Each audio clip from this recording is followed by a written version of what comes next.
آئے دن سیاست، شوبز، کھیل اور دیگر شعبوں سے منسلک شخصیات کے حوالے سے متنازع آڈیو یا ویڈیو لیکس ہیڈ لائنز کا حصہ بنتی ہیں۔ حال ہی میں پاکستان میں بھی 2 بڑے اسکینڈل سامنے آئے، ایک میں ویڈیو اور ایک میں آڈیو کو بطور ثبوت پیش کیا گیا، پر دونوں ہی معاملات میں ان شواہد کے فورینسک جائزے کے لیے آوازیں اٹھیں۔ خفیہ طور پہ یا کھلے عام ریکارڈ کیا گیا مواد بڑے کیسز میں اہم ثبوت کے طور پہ پیش کیا جاتا ہے، تو آڈیو فورینسک کی سائنس ہے کیا؟ اس کے لیے فائزہ بخاری آج ہمارے ساتھ اسٹوڈیو میں ہیں، کچھ دلچسپ معلومات لے کے آئی ہیں۔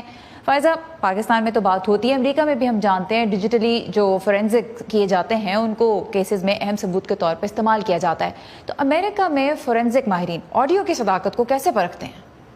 جی سارا، ٹیکنالوجی بہتر ہونے کے ساتھ ساتھ آڈیو فورینسکس کے شعبے میں بھی بہت جدت آ چکی ہے، اور اگر کسی مقدمے میں فریقین میں سے کوئی بھی آڈیو ریکارڈنگ پیش کرے تو اسے چند اہم مراحل میں پرکھا جاتا ہے۔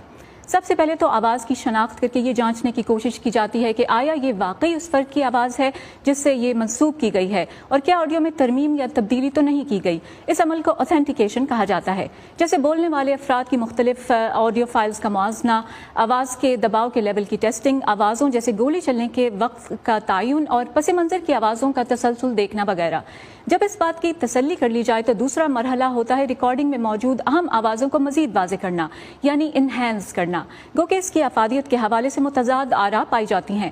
اس کا مقصد غیر ضروری شور کو کم کر کے کیس کے لیے ضروری آوازوں کو نمایاں کرنا ہے، اور آخری مرحلہ ہوتا ہے اس ریکارڈنگ کا تفصیلی تجزیہ کرنا تاکہ واقعے کے منطقی ربط کو سمجھنے کی کوشش کی جائے۔ مونٹانا اسٹیٹ یونیورسٹی سے منسلک پروفیسر رابرٹ ماہر ڈیجیٹل فورینسکس کے شعبے میں وسیع معلومات اور تجربہ رکھتے ہیں۔ ان کے مطابق آج کے دور میں ریکارڈنگ کے بہت سے طریقے چونکہ عام افراد کی دسترس میں ہیں، لہٰذا کسی بھی واقعے کی اکثر ایک سے زیادہ ریکارڈنگز موجود ہو سکتی ہیں، جیسے پولیس کے باڈی کیمز، گاڑیوں میں لگے ڈیش کیمرے، گھروں کے دروازوں پر لگے کیمراز، CCTV اور اسمارٹ فونز وغیرہ۔ ایسے میں جرم کو ثابت کرنے کے لیے صرف آڈیو ریکارڈنگز پر ہی اکتفا نہیں کیا جاتا۔ امریکی عدالتیں بھی اس حقیقت کو سمجھتی ہیں کہ آڈیو فورینسکس کی جو رپورٹس ہیں وہ 100% درست نہیں ہو سکتی، اور ان کے بارے میں مکمل یقین سے نہیں کہا جا سکتا۔ The role of the expert should be to explain to the court or whoever it is. Forensic کے ماہر کو عدالت یا کسی اور کو یہ واضح کرنا چاہیے کہ اس کے لیے کیا تکنیک استعمال کی گئی اور غلطی کا کتنا امکان ہے۔ میرے تجربے میں اکثر اوقات آڈیو فورینزک کو کیس کے دیگر ثبوتوں کے ساتھ دیکھا جاتا ہے۔ ڈیجیٹل ریکارڈنگ کے ساتھ دوسرا چیلنج یہ ہے کہ ایک ہنرمند شخص ریکارڈنگ میں اس طرح ترمیم یا تبدیلی کر سکتا ہے کہ فورینزک کا ماہر بھی اس کا پتہ نہ لگا سکے، یوں وہ بہت قابل یقین نقل کر سکتے ہیں۔ ایک بڑھتی ہوئی تشویش یہ ہے کہ ایسی ہیرا پھیری کرنے کے لیے اب بہت سے طریقے دستیاب ہیں۔ فائزہ، جو نئی ٹیکنالوجی ہے اس نے فورینسک ماہرین کو مستند رپورٹس بنانے میں کس حد تک مدد فراہم کی ہے؟ کام آسان بنا دیا یا مشکل؟ سارا، یہ بہت اہم سوال ہے۔ کسی بھی فورینسک لیب کی رپورٹ کے مستند ہونے میں وہاں استعمال کی جانے والی ٹیکنالوجی کی بہت اہمیت ہوتی ہے، لیکن یہ بالکل ممکن ہے کہ مختلف فورینسک لیب سے ایک ہی آڈیو فائل کی مختلف رپورٹ سامنے آئیں۔